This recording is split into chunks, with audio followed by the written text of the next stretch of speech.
What's going on, guys? Omarstylez here. Today we actually get to cover a topic that's really close to my heart. We're actually going to be talking about Daca. Daca is a program that was instated into action by Obama, who I miss a lot. That's why I got kind of emotional right now, right? And so Obama put this in place to help people who came here before the age of 16 as children who have no criminal record. They were brought here by their parents or someone who was their guardian. A lot of those kids, there's over 800,000 of us. Yes, I'm one of them. I actually came here when I was 10 years old in 2001, and I didn't want to come to America. However, my parents were excited to bring me here because they knew that it was a better opportunity for me to grow. What happened with my story was that coming here was really difficult because I did not have the proper documentation to have a job. When I was in college at Texas State University, I watched a lot of my friends actually hold jobs that they could be proud of. Now, what's at risk is a lot. The livelihoods of over 800,000 people all around the US.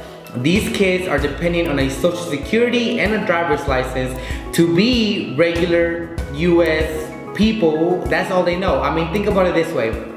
I grew up in America since I was 10 years old. My story is not very rare. There's 800,000 who have the same similar story. I have no idea what the culture is like in Mexico. Now I have some idea, but it's not where I grew up. It's not where I went to high school. It's not where I went to college or anything like that. I do speak Spanish. It is my first language. However, adapting myself into a world that I did not grow up in will be one of the most difficult tasks. Think about it this way. There are children out there, well, now they're grown adults, who grew up in America and all they know is American values. All they know is English. They don't even know what their country is like, what it sounds like. We're not just talking about Mexicans or Hispanics or anything like that. We're talking about people who came from all over Europe, all over Asia, South America, places all over the world. They worked really hard to adapt to the American society. I know for me growing up, it was very difficult being different and not knowing the language. It took me over 7 years to learn English, and so I feel like I have earned that. I feel like I am the American dream. You know, I am chasing that mentality of being an entrepreneur, and so I deserve to be respected as an American. I've earned it. There is nothing more American than working every single day to be able to, you know, own what you own and pay your rent, pay your bills. Now, once Donald Trump came into office, you know, his goal was to get rid of as many immigrants as possible, protect this nation, blah blah. I understand that to a certain extent. However, you cannot deport 11 million immigrants. Now, 800,000 of those immigrants are these young dreamers. One being me, like I said. And so think about it this way. If my driver's license gets taken away, how am I gonna get to work? How am I gonna get to meetings, appointments, you know, anything like that, right? And so if I lose my social security rights, how would I ever hold a job the right way? How would I go back into hiding? That is the problem that we have here. There's over 800,000 young adults who were in the shadows, maybe going to college, maybe not going to college, but they were just living in America, working hard, who said, this is who I am, this is where I came from, this is what my name is, this is where I live, and now the government has all kinds of information on them, and there are risks for being deported to a place they didn't grow up in.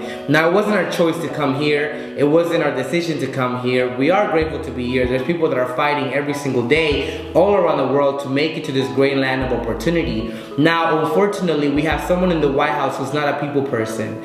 You know, I'm not gonna get political about Donald Trump or anything like that. However, I do know that I have a right to be here. I'm not going anywhere. There is no doubt about that. I will hide under a rock. You will not find me. I will still have a YouTube channel. You will not take me out of this country. This is my home. This is my land. This is where I created all of my memories. This is where my family works really hard. Now, you may not know this, but these kids are people who may be working next to you at your job. These people are doctors, scientists, teachers, they're musicians, they're regular everyday workers who now have earned the right to be here legally and it's a risk. It's all a risk. So guys, this is a very very critical time in our nation where there is literally 800,000 people at risk, and you can make a difference in helping whether they come or not. Now what's really cool is actually I have a friend who's also a dreamer in college, and I'm about to answer her phone call. She's about to come and do an interview with you guys and share her story. Hey Brenda. Here I have my friend Brenda Gutierrez. We actually met in college, and she's a fellow dreamer, so she's really passionate about this topic also. And I just want to see like her point of view and just have like a discussion, open discussion about everything that's going on with Daca and the Dream Act. So tell us your story. So basically, my parents obviously wanted a better lifestyle for us. I'm originally from Mexico, and I came to the United States at the age of 3 years old. Damn. Yeah, I've been here forever. I basically came on a visa, and my parents just decided to stay. I just know or remember very early on in age that me and my cousins were the only ones that spoke Spanish in schools that were predominantly English speaking, and I remember like faking English. Definitely has been a struggle for my parents, just seeing them from one job to the next so they could support our family. My little brother was like 6 months when he Are you serious? Yeah, he doesn't know. I mean, I don't remember Mexico that much either, but there was a nurse that actually reached out to my mom saying like, you should get him, you know, fake papers because he's so young, and like you can still go to the hospital and ask that they didn't give you your social security. People did that. I just got chills because I'm thinking like, is that a thing? Like, no, people did that. Wow, people did that back in the day. If you had a child recently born, you know, take them to the nearest hospital and kind of say like, hey, like, because back in the day, these laws weren't like super enforced, and like people didn't really care. Donald Trump won't let that happen now, so don't even try it back at home. Yeah, well, my mom said no, she wanted it to do like the right way or the Look at right way. Look at us, Donald Trump, thinking that we do the wrong things. No, we don't. We do the right things too. So she passed on that. Growing up, like, did you feel different? Like, were you aware that you weren't a citizen? Oh my gosh, I wasn't aware. I really thought like... At what point did it make a difference like in your life? High school, for sure. High school, why? I had a lot of AP classes, and you required a social security for that. So having your teacher, like, and it was like everybody, like a table like this in the library, and everybody was seated, and you were about to take like your practice exam or something, and having the teacher lean over and was like, you don't have a social security. And mind you, she was white.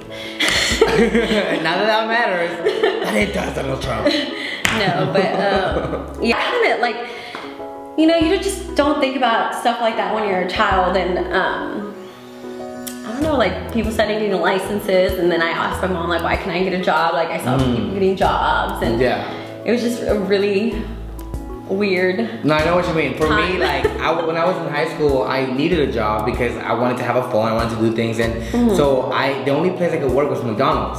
And so in high school, I worked at McDonald's for 2 years, and when I went to college, I had made the promise I will never work at McDonald's, like ever. Not that it's a bad job, I just didn't want to work at McDonald's. And so I'm in college, and I'm like, crap, I'm still illegal, I need to pay for stuff, and the only place that will hire me was McDonald's. So I had to spend 3 more years at McDonald's, and that's when they hit me. Like in high school, like, I mean, I always knew I was illegal, and there was a point in high school where I had mentors that came into my life, you know, college forward, shout out to y'all. And so they were like, okay, so let's start planning your application to college. And I'm like, you're funny, not going, like I can't go to college. And they're like, no, there's ways for you to go to college as an illegal and still be able to make it. And this was prior to the Dream Act. So I remember. Or Daca. Yeah, Daca. So that was, the agreement was like to go to college, work as hard as you could, and work towards having a citizenship towards the end of your college career.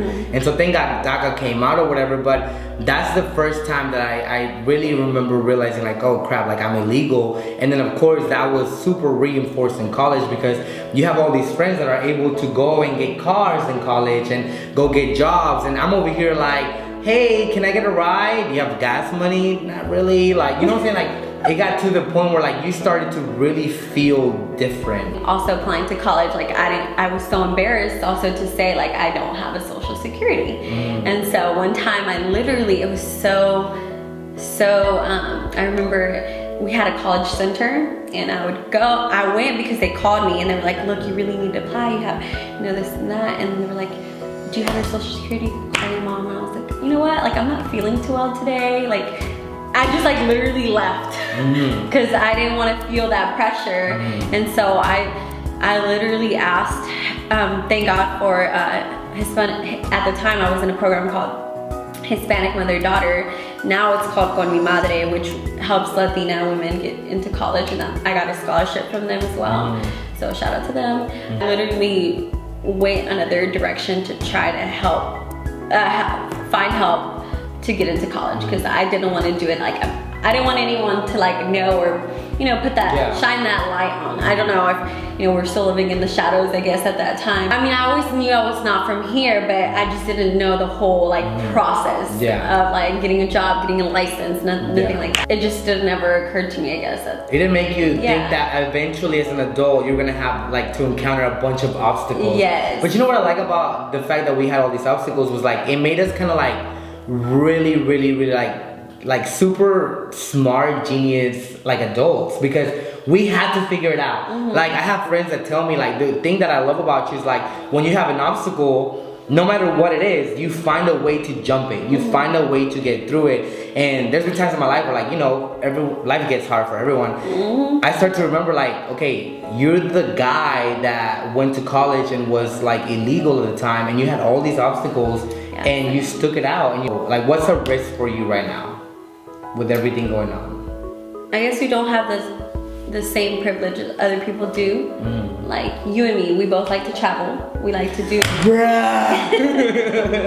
we like to do stuff, and that gets scary now. Like my mom gets worried like with me, or the idea of us planning a trip, because she's like, you know, she's read about all these like dreamers being detained at the airport, and it's like you never think it's gonna happen to you. I'm like, mom, chill out, it's not gonna happen. Then you hear like a guy from Harvard who's a dreamer getting deported. It's just really hard that people don't even grasp how big of an issue this is, because I have a lot of friends who have no idea how broken our immigration system is. It was a temporary fix, but I just don't think this administration is going the right way about it. It's creating a lot of pressure and a lot of like feeling that, you know, like discrimination, and I feel like it's creating a lot of, it's obviously racism is not dead, and we all know that, but all this, what this administration has just done is like enforce that to the maximum potential. One thing that like I had to like back away myself from was like Donald Trump coming into office. Obviously, like there was a like early in the year whenever he ended Daca, because it was like very sudden, like no one saw it coming, like it was just like, and like, just like his presidency. Yes, whatever, let's not even go there. But so I wake up, my mom calls me and she's like super freaked out, like, I'm sorry, like don't lose hope, don't lose faith, everything's gonna be okay. And I'm always like, what is she talking about? And then I open the news, it's everywhere. Daca is ending, Donald Trump is ending Daca. I was really sad about it, but at the same time I was kind of glad because of the fact that like they're putting light on it.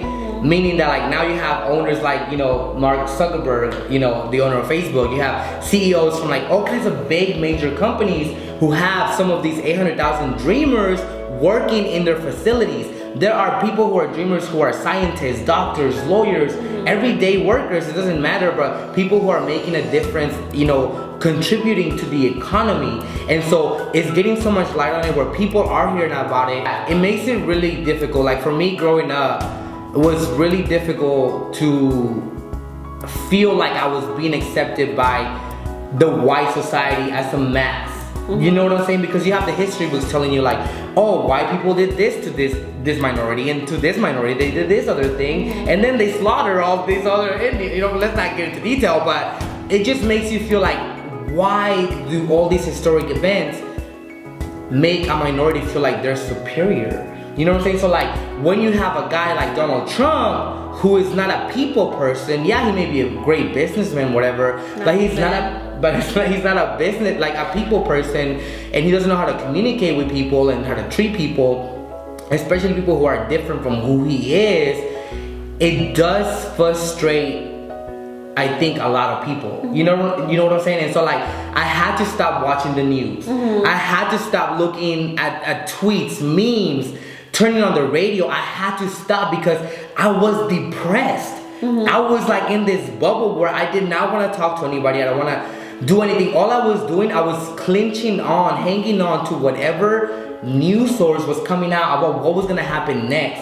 And I've tuned him out, and my life has been so great. A bunch of great things have been happening, and so I do think that it's a good thing that all this light is falling on it, because like you said, travel. You know I love traveling. Like, we both love traveling. Like, traveling is like who doesn't want to travel? Everyone wants to travel, right? And the crazy thing about it is like, we can't leave the country. We can't go back to Mexico. She has family in Mexico. I have family in Mexico, and people I haven't seen for years, decades. I've been here since 2001, haven't even seen my aunts, my little cousins grow up or anything like that. And so any moment I could lose someone. I could lose my grandma, somebody. I have a cousin who has a terminal disease, and hopefully he doesn't watch this because this is really sad. But it breaks my heart, like, to like not know like if I'm gonna be able to ever even meet the guy. You know what I'm saying? So like, I'm glad they're putting like so much pressure on it, because I do have faith that we're going to fix this. I do have faith that there is going to be a pathway for all 800,000 of us to have a path to citizenship, to have a rightful ownership to a social security, a peace of mind, to be able to travel, leave this country, and come back to a place we call home. Like, this is home. Where else is your home at? This is home. Austin, Texas, the capital. Austin, Texas is home. Do you want to tell our generation of today to stay informed? Immigrants do pay taxes. Point one, you know, people don't think that we pay taxes, but we do. Just because your family is like Republican, or there's some, you know, like there's this, I guess you're not comfortable with certain things like the LGBT community or anything like that, that doesn't mean that you go and vote for someone that could potentially be like a catastrophe for all these other communities. You know what I mean? Basically, what I know about Daca and how it's affected me, it's basically given me the opportunity to grow as an individual in the workplace. I guess you can say it more easier like that. It has given me the opportunity to not feel scared and live in the shadows like a lot of people. It's not just me and Omar that are struggling with this. It's 800,000 other people, dreamers, that, you know, sometimes are too scared to tell their story, and I completely understand that. You know, to me, this is very personal. If Omar wouldn't have asked, I probably wouldn't have done it, you know? Well, it's funny you bring that up, because like, for me, like, I mean, you know, like you said, your parents were thrown into this culture that wasn't theirs.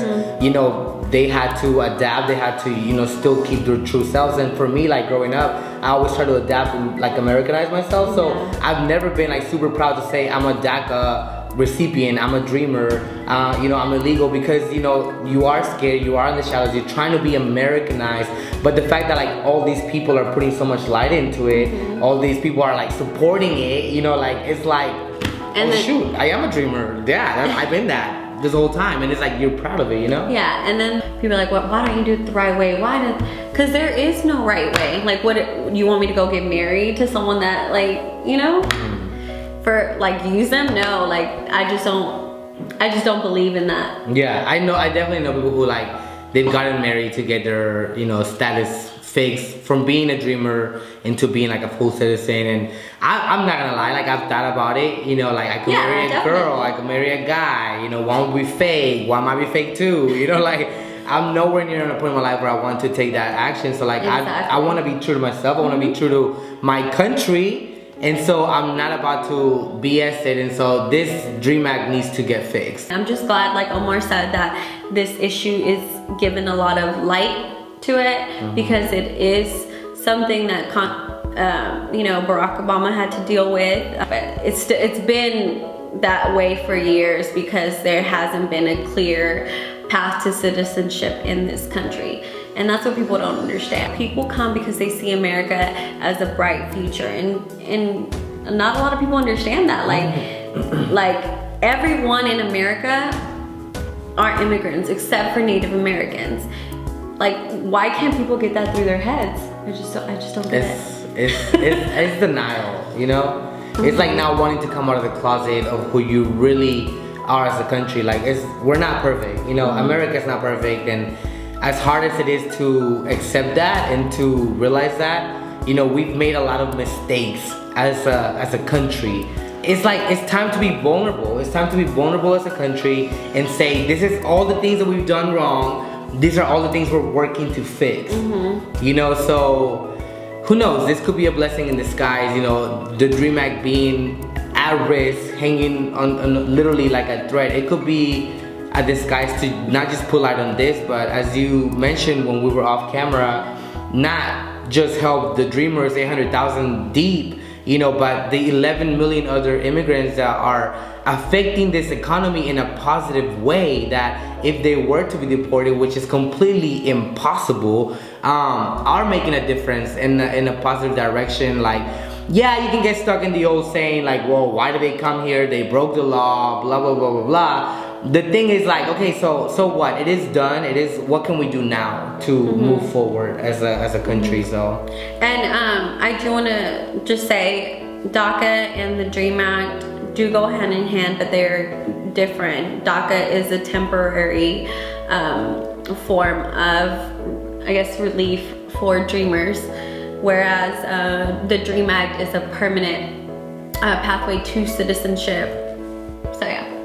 I'm not gonna lie to you, I almost didn't know that. And that's embarrassing because I've been a DACA recipient for like 5 years now. Yeah, well with DACA, you have to renew it every 2 years. Yeah, so it's a constant. Guys, if you guys have any questions for me and Omar, make sure to have your questions down below in the comment section. We might make another video regarding your questions. So yeah. Thank you so much for being here. I appreciate you. And I look forward to making a second video with you once this is all fixed and we're able to go all over the world. Maybe we can do our video in Dubai, Brazil, Tokyo. I mean, who really knows? Who really knows? We might be drunk. I'm just kidding.